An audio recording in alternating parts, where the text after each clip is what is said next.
അപ്പോൾ അതൊരു brand നെയിമിലുള്ള raw material use ചെയ്യുന്നതോ അല്ലെങ്കിൽ ഒരു കോമ്പിനേഷൻ വെച്ച് മാക്സിമം തിക്നെസ്സിലേക്ക് എത്തിക്കുന്നതോ അല്ല ഒരു പ്രോപ്പർ മാട്രസ്.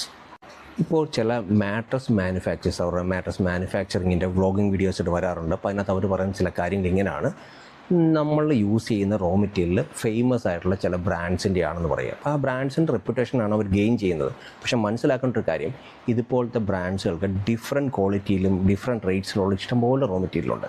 ഈ പറയുന്നവരാരും അവരുടെ വീഡിയോയിൽ ഏത് ടൈപ്പ് ഓഫ് റോ മെറ്റീരിയലാണ് അവർ യൂസ് ചെയ്യുന്നത് പറയാറില്ല. ഇനി രണ്ടാമത്തെ ഒരു രീതി, ഒരു ഹാർഡ് ബേസിന് മുകളിൽ സൂപ്പർ സോഫ്റ്റ് ഫോം അല്ലെ മെമ്മറി ഫോം ഇങ്ങനെയുള്ള സംഭവം വെച്ചിട്ട് ഒരു മാട്രസ് കാണിക്കുക. ചുരുക്കി പറഞ്ഞാൽ 4+2 അല്ലെ 5+1 എന്ന് പറയുന്ന ഒരു 6 ഇഞ്ചിലേക്ക് എത്തിക്കാനുള്ള നോർമൽ സ്ട്രക്ചർ മാത്രം. ഇതാണ് ഒരു പ്രോപ്പർ മാട്രസ് അല്ല. ഇങ്ങനെയൊക്കെയുള്ളൊരു ആൾക്കാർ നിങ്ങളെ ഒരു വീഡിയോ കാണിക്കുമ്പോൾ, ഇതുപോലത്തെ ഒരു പ്രൊഡക്റ്റ് മേടിക്കാൻ വേണ്ടി നിങ്ങൾ അവിടെ ചെല്ലുമ്പോൾ നിങ്ങളുടെ ഹാർഡ് ഏൺ മണി സ്പെൻഡ് ചെയ്തിട്ട് നിങ്ങൾക്ക് ഇൻ റിട്ടേൺ കിട്ടുന്ന എന്താണെന്നും മനസ്സിലാക്കി വാങ്ങിക്കുക.